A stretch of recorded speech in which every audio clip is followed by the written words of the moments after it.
달콤한 붕어빵, 쓰라린 고소장. 우리가 기억하는 학창시절의 온도는 몇 도였을까요? 매서운 칼바람이 부는 겨울날, 교문 앞 낡은 리어카에서 피어오르던 하얀 김, 그리고 선생님이 주머니를 털어 쥐어주던 종이봉투 속 붕어빵의 온도는 분명 36.5도보다 따뜻했습니다. 학교는 단순히 국어, 영어, 수학의 공식만 암기하는 삭막한 공장이 아니었습니다. 길가에 떨어진 낙엽의 색을 보며 계절의 변화를 느끼고, 친구가 흘린 눈물을 닦아주며 타인의 아픔을 배우고, 선생님이 건넨 작은 간식 하나에 온정을 배우는 삶의 축소판이었습니다. 교실 밖의 모든 공간이 곧 살아있는 교과서였고, 그 안에서 교사와 학생은 지식의 전달자와 수용자를 넘어선 인간적인 교감을 나눴습니다. 하지만 지금 대한민국 학교의 온도는 영하로 얼어붙어 있습니다. 온정과 배려가 가득했던 교실의 균열은 어쩌면 가장 사소하고도 따뜻했던 한 입의 간식에서부터 시작되었는지도 모릅니다. 남교사. 그날은 유독 바람이 차가웠습니다. 야외 체험학습을 마치고 학교로 돌아가는 길이었는데 아이들 옷깃 사이로 한기가 스미는 게 눈에 보였어요. 마침 버스 정류장 옆에 붕어빵 트럭이 보였고 몇몇 아이들이 배가 고프다며 배를 움켜쥐더군요. 제 주머니를 뒤져보니 마침 10,000원짜리 몇 장이 있었습니다. 사비였습니다. 학교 예산도 아니고 어떤 대가를 바란 것도 아니었습니다. 그저 내 눈앞에 있는 내 제자들이 추위에 떨며 배고파하는 게 안쓰러웠을 뿐입니다. 아이들에게 붕어빵을 한 마리씩 쥐어주자 환하게 웃더군요.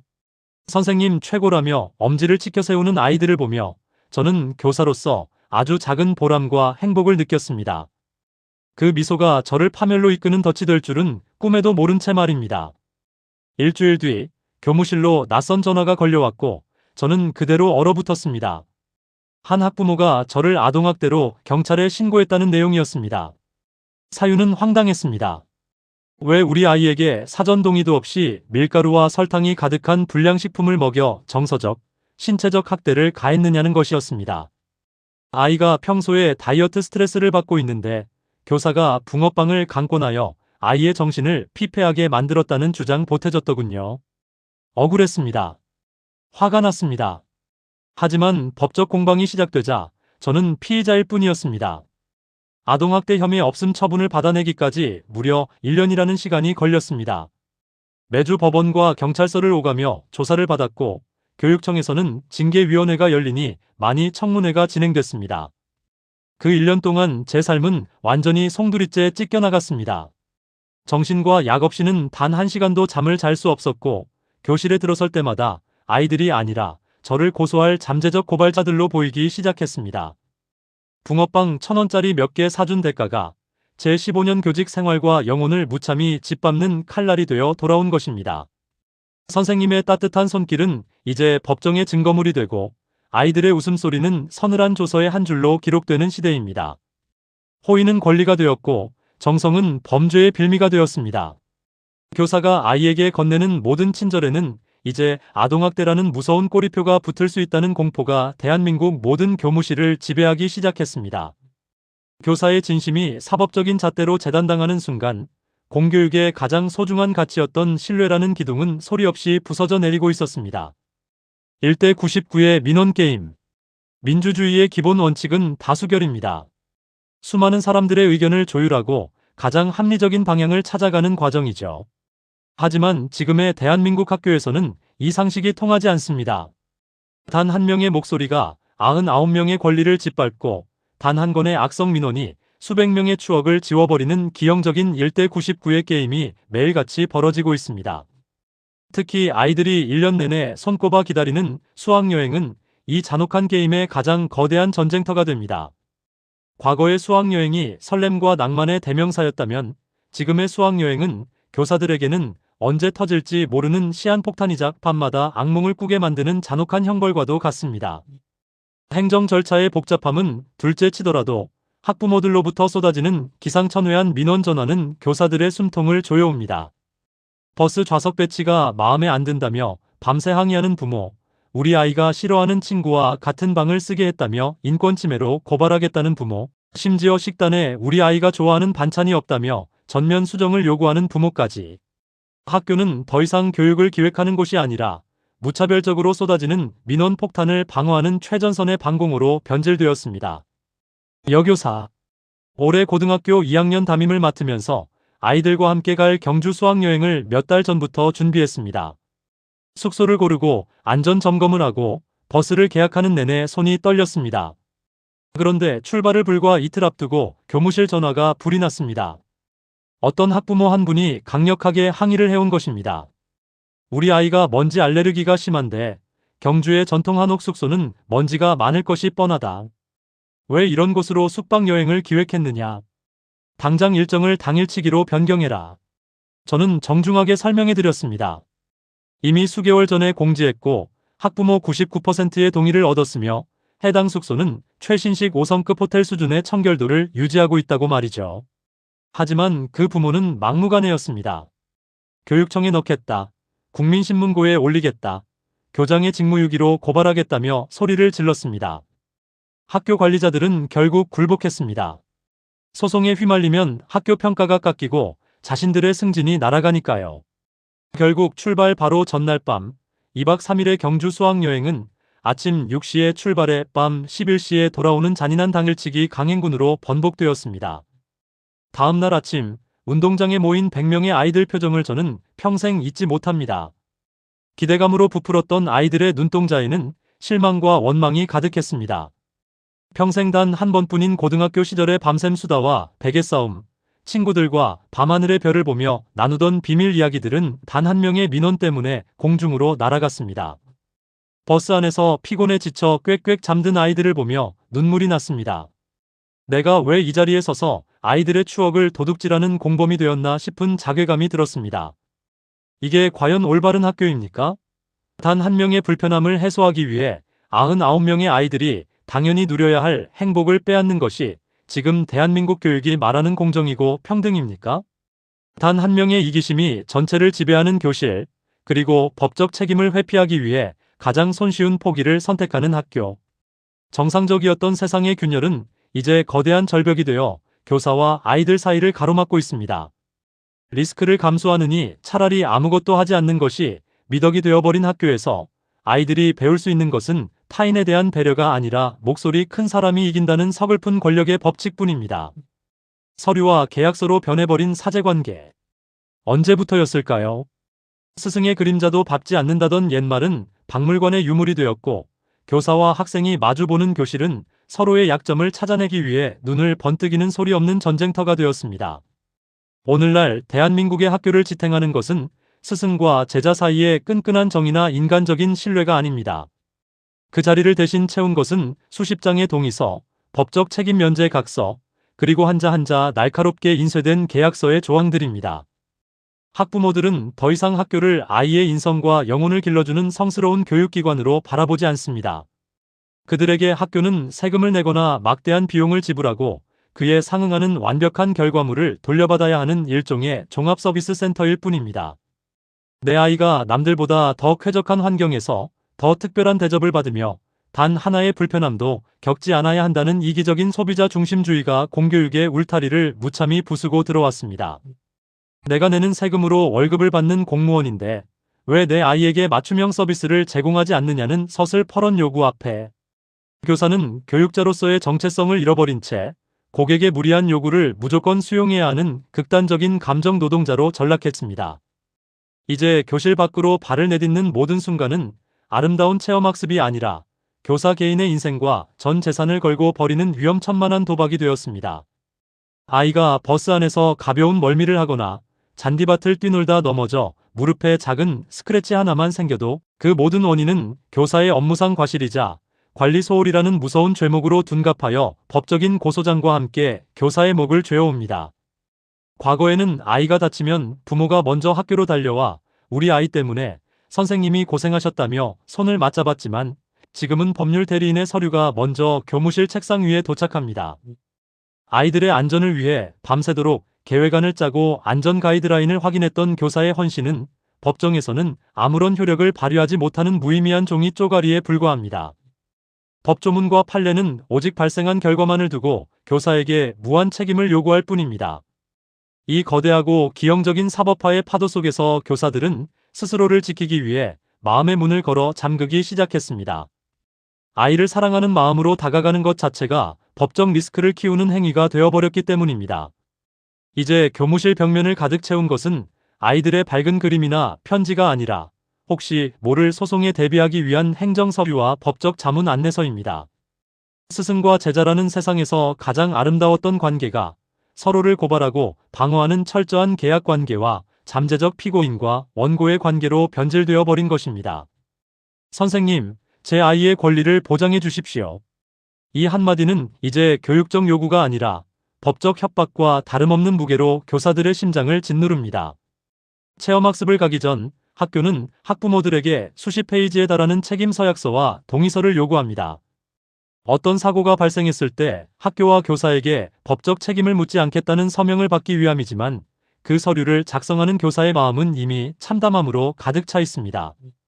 아이들과 함께 넓은 세상을 보고 호연지기를 기르겠다는 순수한 열정은 사라지고 오직 내가 살아야겠다, 내가 감옥에 가거나 파산하지 않아야겠다는 처절한 생존 본능만이 서류 더미 속에 남게 됩니다.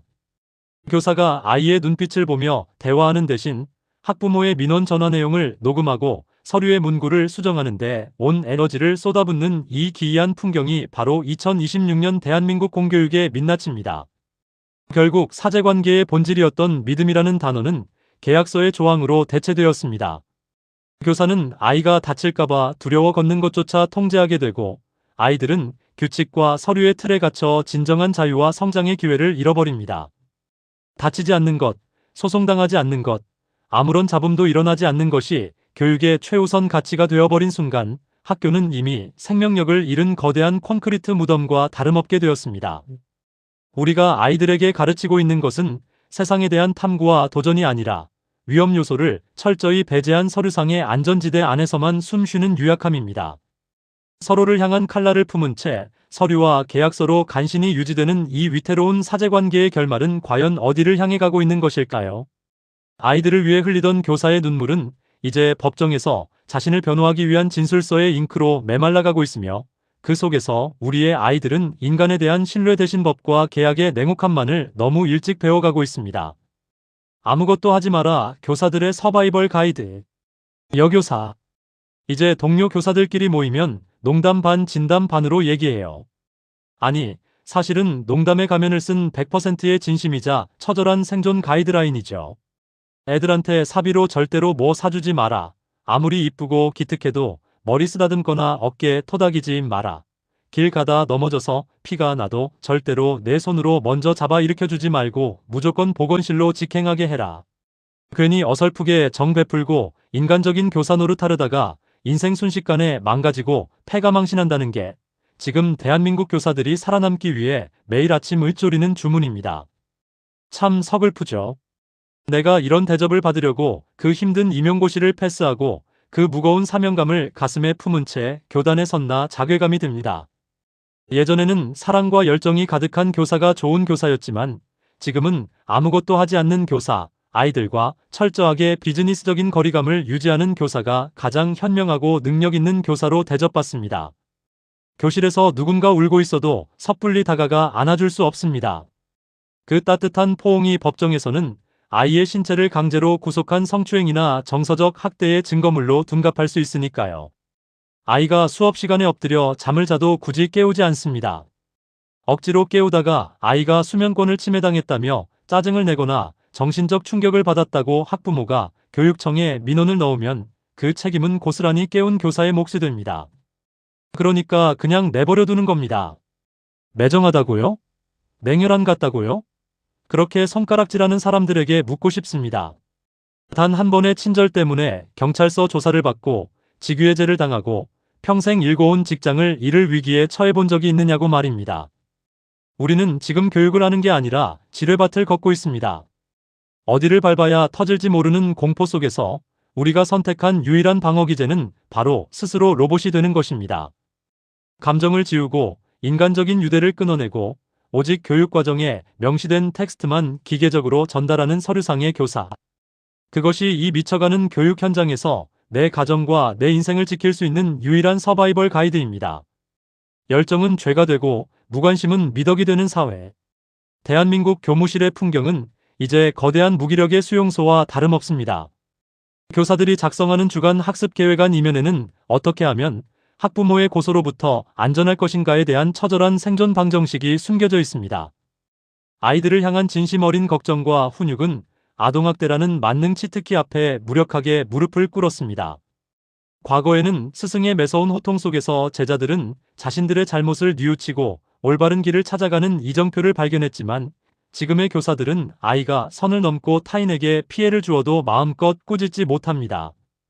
큰 소리로 훈계하여 아이에게 수치심과 공포심을 주었다는 학부모의 서슬퍼런 고발장이 무서워 교사들은 차오르는 분노와 안타까움을 삼킨 채 그저 침묵을 선택합니다. 교사의 침묵은 방임이 아니라 법적 무기들로 무장한 학부모라는 거대한 괴물 앞에서의 처절한 도망이자 방어수단입니다. 아이들이 자라면서 겪는 수많은 시행착오와 갈등을 조율하고 올바르게 인도해야 할 교사의 손발이 완전히 묶여버린 것입니다. 결국 이 서바이벌 가이드가 완성해가는 학교의 미래는 참담합니다. 교사는 더 이상 아이의 영혼을 들여다보지 않습니다. 생활기록부에는 오직 법적으로 문제가 되지 않을 만한 미사여구와 기계적인 문장들만 가득 차고 상담 시간에는 서로의 속내를 숨긴 채 겉도는 대화만 맴돕니다. 선생님, 저 힘들어요라고 말하는 아이에게 따뜻한 위로의 말 대신 상담 일지에 기록할 테니 서명하렴이라는 차가운 서류가 먼저 건네지는 현실. 이것이 과연 우리가 원했던 진정한 공교육의 모습일까요? 정을 베풀면 베풀수록 손해를 보고 아이에게 다가가면 갈수록 위험해지는 이 기형적인 구조 속에서 뛰어난 교사들일수록 더 빠르게 마음을 접고 교실을 떠나거나 혹은 가장 완벽한 무행동의 기술을 연마합니다. 교사의 열정이 메말라버린 교실에서 아이들이 배우는 것은 지식의 껍데기뿐입니다. 인간 대 인간으로서 마주하며 배워야 할 존중과 신뢰, 타협과 연대의 가치는 그 어디에서도 찾아볼 수 없습니다. 아무것도 하지 마라. 이 슬픈 생존 법칙은 교사 개인의 영혼을 갉아먹을 뿐만 아니라 대한민국의 미래인 아이들을 온기 없는 황무지로 내몰고 있습니다. 서로를 향해 차가운 방어벽을 세운 채 숨죽이고 있는 교실 안에서 우리는 지금 교육의 종말을 소리 없이 목격하고 있는 것입니다. 사라진 교실 밖 교실. 결과는 참담하다 못해 처참하기까지 합니다. 지금 대한민국 전역의 수많은 초등학교, 중학교, 고등학교에서는 수십 년간 이어져 온 아름다운 전통이자 공교육의 핵심이었던 수학여행, 봄가을, 소풍, 그리고 찾아가는 현장 체험학습이 소리소문도 없이 줄줄이 폐지되고 있습니다. 교실에 사법화라는 거대한 괴물이 마침내 교실의 문을 걸어 잠그고 아이들을 콘크리트 사각형 벽 내부에 영원히 가두어버린 것입니다. 교실을 벗어나 넓은 세상을 온몸으로 부딪히며 감각을 깨우고 인성을 기르던 대지 위의 교육은 이제 완전히 마비되었습니다. 아이들은 더 이상 경주의 오래된 석탑을 마주하며 천년의 숨결을 느끼지 못하고 설악산의 가파른 능선을 친구와 손잡고 오르며 연대와 배려의 가치를 체험하지 못합니다. 대신 그들이 마주하는 것은 차가운 모니터 속의 스크린 화면이며 누군가 미리 찍어놓은 교과서 속 메마른 사진 한 장이 전부입니다. 바다의 짠내음이 어떤 것인지, 흙을 밟았을 때 발바닥으로 전해지는 대지의 촉감이 얼마나 부드러운지 학교는 더 이상 가르쳐주지 않습니다. 아니, 가르쳐주기를 포기했습니다. 혹시 모를 사고의 위험, 학부모들의 서슬퍼런 민원, 그리고 언제 날아올지 모르는 고소장의 리스크를 줄이기 위해 학교라는 조직 전체가 스스로 외부 세계와의 연결을 끊고 철저한 고립과 자폐를 선택한 것입니다. 위험을 감수하느니 차라리 아무것도 보여주지 않고 아무것도 데려가지 않겠다는 이 지독한 면피주의는 결국 아이들의 가장 빛나는 성장기를 시커먼 어둠 속에 매장하고 있습니다. 학교 관리자들과 교사들이 체험학습 전면 폐지라는 극단적인 카드를 꺼내든 배경에는 법이 교사를 보호해주지 않는다는 뼈저린 학습 효과가 자리 잡고 있습니다. 야외로 나가는 순간 교사는 1초도 쉬지 못하는 감시자가 되어야 합니다. 아이 수십 명의 동선을 혼자서 감시하는 것은 물리적으로 불가능함에도 불구하고 법정은 교사에게 신령에 가까운 완벽한 주의 의무를 요구합니다. 아이가 길가에 떨어진 작은 돌멩이에 걸려 넘어지거나 야외 식당에서 밥을 먹다 입안을 살짝 베이는 사소한 사고조차도 교사의 인솔소홀이라는 거대한 죄목으로 변질되어 교사의 목줄을 죄입니다. 학부모들은 사법적 판결을 받기도 전에 학교로 찾아와 뺨을 때리거나 인터넷 커뮤니티에 교사의 신상을 유포하며 사회적 매장을 시도합니다. 사정이 이렇다 보니 학교장들은 교무회의 때마다 올해는 제발 조용히 넘어가자, 소풍이든 체험학습이든 문제 생길 만한 건 다 취소하라며 교사들을 압박합니다. 교육청 역시 서류상으로는 체험학습을 권장한다고 말하지만 막상 사고가 터지면 모든 징계와 법적 책임은 현장 교사 개인에게 떠넘기며 꼬리를 자르기 바쁩니다. 이러한 배신과 공포의 연쇄고리 속에서 교사들이 내린 결론은 단 하나였습니다. 교실 문 밖은 위험하다. 아이들을 단 한 걸음도 밖으로 내보내지 않겠다. 결국 공교육이 자랑하던 체험을 통한 성장이라는 슬로건은 소송당하지 않겠다는 교사들의 처절한 생존 본능 앞에 무력하게 찢겨나갔습니다. 교실 밖 교실이 사라진 자리는 기괴한 풍경들로 채워지고 있습니다. 소풍날이 되었지만 아이들은 평소와 다름없이 교실 책상에 앉아 디지털 교과서를 클릭하며 가상현실 속 박물관을 구경합니다. 자, 여러분 화면을 보세요. 이게 바로 첨성대입니다라는 교사의 메마른 음성 뒤로 아이들의 영혼 없는 눈동자가 스크린에 불빛을 반사합니다. 친구의 가방에서 쏟아진 김밥을 나눠 먹던 정겨움도, 버스 안에서 목이 터져라 노래를 부르며 쌓아가던 우정도 이제는 기성세대의 낡은 무용담이 되어버렸습니다. 안전이라는 미명 하에 자행되는 이 지독한 통제는 아이들을 온실 속의 화초가 아니라 세상에 대한 면역력을 전혀 갖추지 못한 유약한 존재로 길러내고 있습니다. 학교는 리스크를 제로로 만들었다며 안도할지 모릅니다. 이번 학기에도 단 한 건의 안전사고도 없었고 학부모의 민원도 없었으니 완벽한 교육 행정이었다고 자축할지도 모릅니다. 아이들이 학교에서 얻을 수 있었던 삶의 생동감, 인간관계의 성숙함, 그리고 평생을 살아갈 마음의 자양분까지 모두 제로로 만들어버린 것입니다. 문을 걸어 잠근 교실 안에서 아이들은 안전하게 시들어가고 있으며 공교육은 사회로부터 스스로를 격리한 채 거대한 콘크리트 수용소로 변모해가고 있습니다. 세상을 배우지 못하는 학교, 리스크가 무서워 고립을 자처한 학교에서 자라난 아이들이 마주할 진짜 미래는 과연 얼마나 더 참담하고 서늘할지 우리는 이제 그 대가를 치를 준비를 해야만 합니다. 교육의 사주화, 그리고 외주화.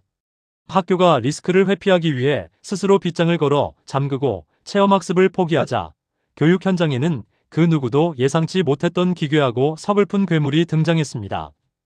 바로 교육의 사주화, 그리고 거대 자본에 의한 체험학습의 외주화입니다.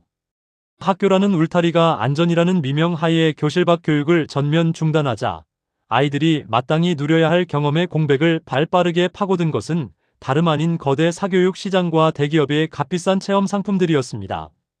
공교육이 민원과 소송이라는 장벽에 가로막혀 뒷걸음질 치는 사이 자본은 그것을 거대한 블루오션이자 황금알을 낳는 거위로 인식한 것입니다.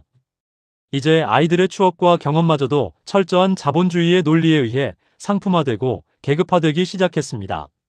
과거에는 부모의 소득 수준과 상관없이 대한민국에서 학교를 다니는 학생이라면 누구나 공평하게 갈 수 있었던 경주로의 수학여행, 제주도에서의 푸른 바다, 박물관과 미술관의 견학이 이제는 철저하게 지갑의 두께에 따라 전면 재편되었습니다.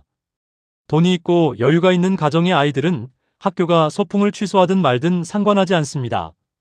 주말과 방학을 이용해 대기업이 기획한 수백만 원짜리 사설 해외 캠프를 가고 유명 강사가 동행하는 최고급 역사문화 탐방버스에 오르며 소수 정예로 구성된 맞춤형 체험 상품을 소비하면 되기 때문입니다. 그곳에서는 민원도 소송도 문제되지 않습니다.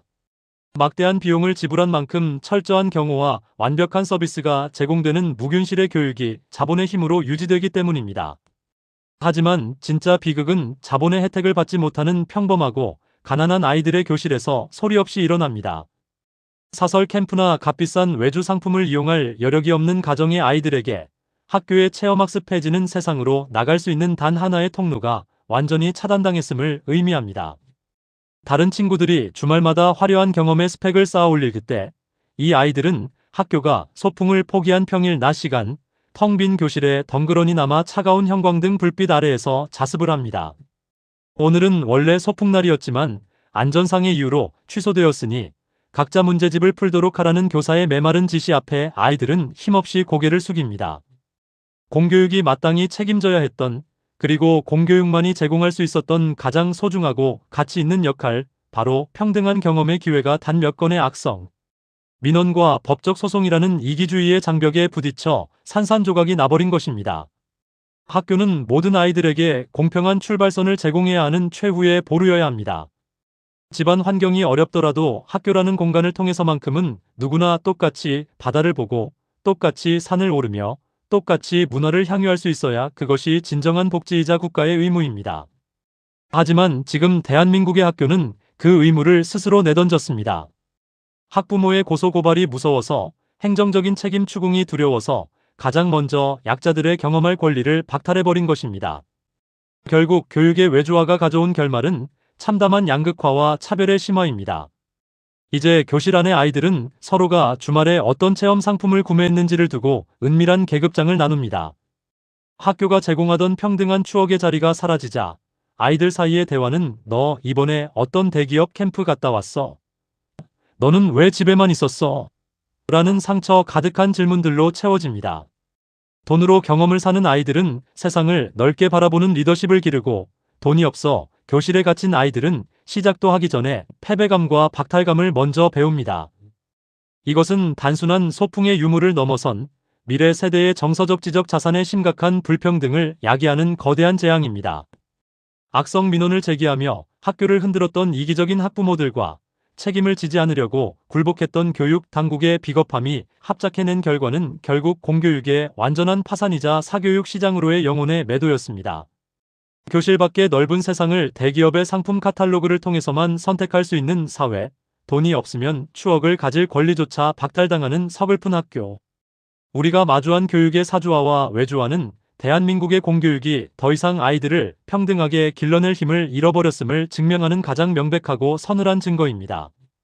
민원 한 통에 무너진 교사의 권위와 소송 한 건에 문을 닫았건 학교의 비겁함이 초래한 이 거대한 대가는 결국 아무런 죄도 없는 평범한 아이들의 마음에 깊은 계급의 흉터로 새겨지고 있습니다. 괴물이 된 아이들, 상처받은 아이들. 법정의 공방이 뜨겁게 달아오르고 교무실의 전화선이 민원인들의 고함으로 붉게 타오르는 이 잔혹한 아수라장 속에서 우리는 문득 본질적인 질문을 던져야만 합니다. 이 아비규환의 전쟁터에서 과연 진짜 피해자는 누구일까요? 승소고지서를 손에 쥐고 의기양양하게 학교 교문을 나서는 학부모일까요? 아니면 소송에서 이겨 징계를 면했다며 가슴을 쓸어내리는 학교 당국일까요? 아닙니다. 이 더러운 법적 싸움의 진짜 피해자는 어른들이 쳐놓은 사법화에 덫에 걸려 영혼이 조금씩 일그러져 가고 있는 우리의 아이들입니다. 먼저 악성 민원을 전방위로 퍼부어 학교를 굴복시키고 교사의 무릎을 꿇린 그 부모의 아이를 보십시오.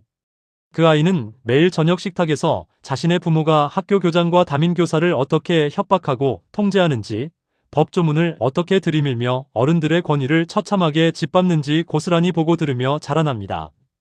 그 아이의 머릿속에 각인되는 학교라는 공간은 더 이상 학문과 진리를 탐구하고 스승의 가르침을 받는 존엄한 곳이 아닙니다. 그저 우리 부모가 돈을 내고 세금을 냈으니 내 입맛에 맞지 않으면 언제든 민원을 넣어 통제하고 갈아치울 수 있는 하찮은 서비스 센터일 뿐입니다. 교사의 눈빛에서 진심 어린 걱정을 읽는 대신 언제든 부모에게 말해 고발할 수 있는 감시 대상자로 바라보며 자란 아이. 이 아이는 타인을 존중하는 법을 배우기도 전에 권력과 법이라는 무기로 타인을 짓밟고 굴복시키는 법을 먼저 체득합니다.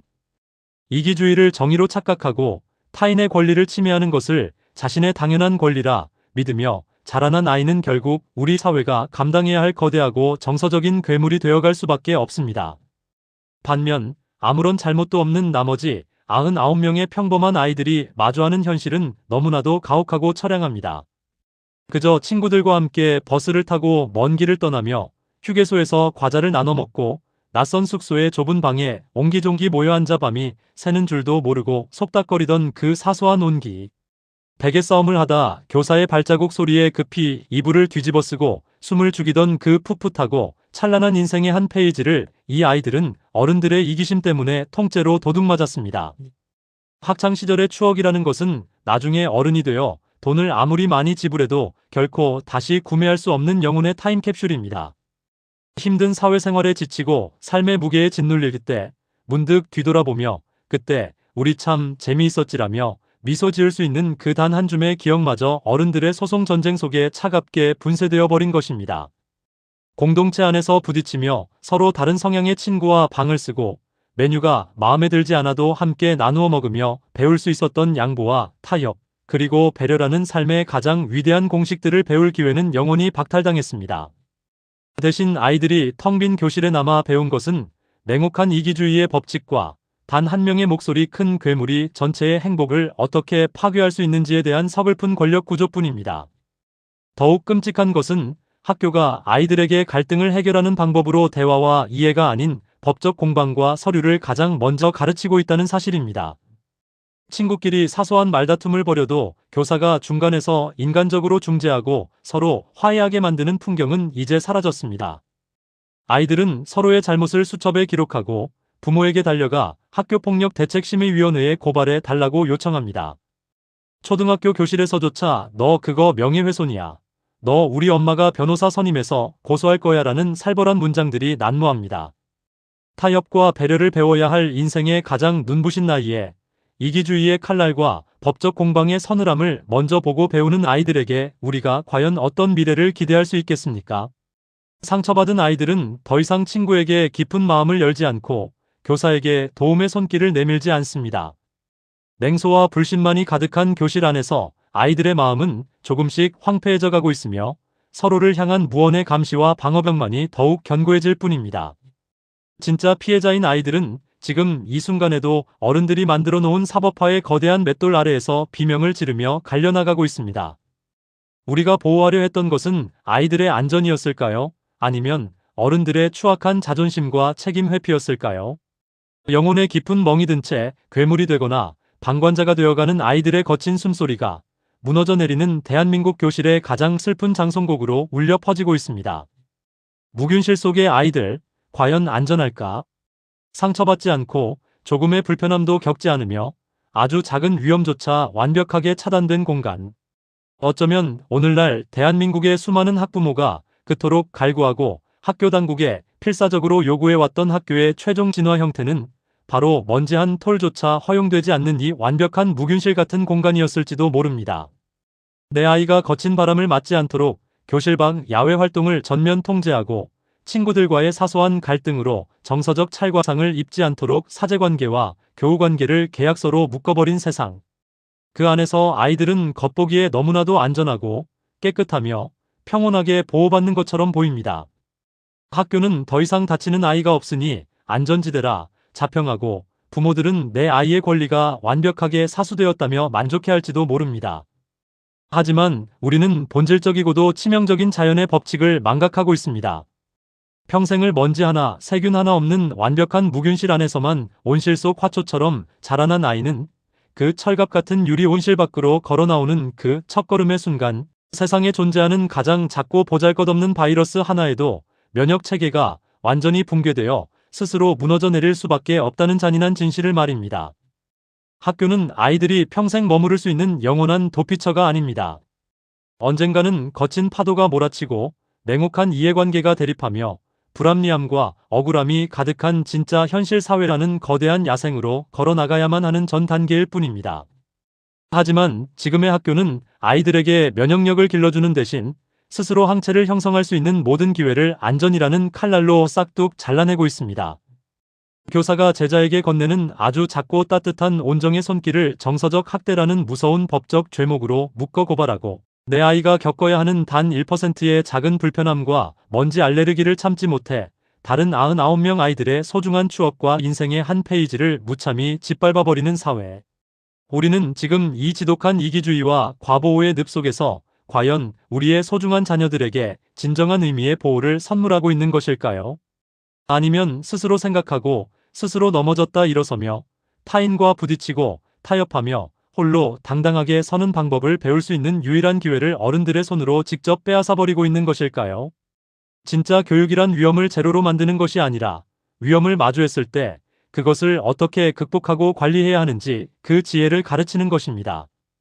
상처받는 것이 두려워 친구에게 마음을 주지 못하고 책임지는 것이 무서워 도전하지 못하며 법조문만을 가슴에 품은 채 타인을 감시하는 눈빛으로 자라난 아이들이 만들어갈 대한민국의 미래는 과연 안전할까요?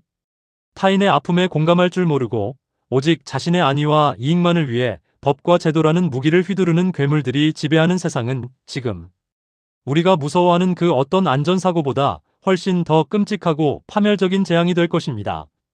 추운 겨울날 배고픈 아이들의 언손을 녹여주던 그 길거리의 붕어빵이 어른들의 냉혹한 고소장 속에서 차갑게 식어 쓰레기통으로 던져진 것처럼 지금 대한민국의 교실도 인간적인 온기와 신뢰를 모두 잃어버린 채 서서히 그리고 아주 차갑게 얼어붙어가고 있습니다. 칠판 위에는 여전히 사랑과 배려라는 교과서적인 단어들이 적혀 있지만 그 아래에 서 있는 교사와 아이들의 가슴 속에는 오직 서로를 향한 서늘한 경계심과 방어벽만이 견고하게 흘러넘칩니다. 스승은 제자를 멀리하고 제자는 스승을 불신하며 부모는 학교를 소송의 대상으로 바라보는 이 비극적인 삼각관계 속에서 공교육의 위대한 종말은 이미 시작되었는지도 모릅니다. 문을 굳게 닫았건 교실 안에서 아무것도 하지 않는 것이 유일한 생존 전략이 되어버린 선생님의 침묵이 흐릅니다. 평생 기억할 소풍의 추억을 도둑맞은 채 스크린 화면만을 멀뚱히 바라보는 아이들의 영혼 없는 눈동자가 대한민국 교육의 잔인한 현주소입니다. 붕어빵의 온기가 그리워지는 이 계절, 우리가 진짜로 두려워해야 할 것은 아이들의 무릎에 생기는 작은 상처가 아닙니다. 리스크가 무서워 마음의 문을 닫아버린 학교, 그리고 그 안에서 타인에 대한 배려를 상실한 채 차가운 무균실의 괴물로 자라나고 있는 우리 아이들의 메마른 영혼입니다. 얼어붙은 교실의 시계는 지금도 멈추지 않고 흘러가고 있으며 그 무관심과 이기주의의 대가는 머지않은 미래에 우리 사회 전체를 집어삼킬 거대한 눈사태가 되어 반드시 되돌아올 것입니다. 긴 시간 시청하여 주셔서 감사합니다.